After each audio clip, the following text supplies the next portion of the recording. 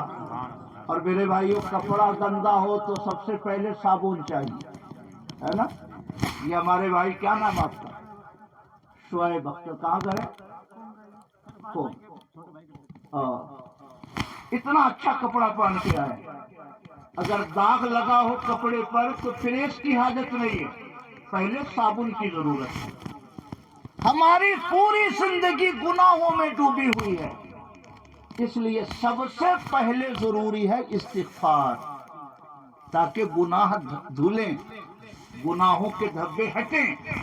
اٹھتے بیٹھتے چلتے پھرتے استغفر اللہ، استغفر اللہ، استغفر اللہ، استغفر اللہ پڑھیے، تاکہ گناہوں کے دھبے دھلیں۔ حضرت حسن بصری کے پاس ایک شخص آیا، کہا حضور بہت غریب ہوں، دعا فرما دیجئے، فرمایا استغفار پڑھا کرو۔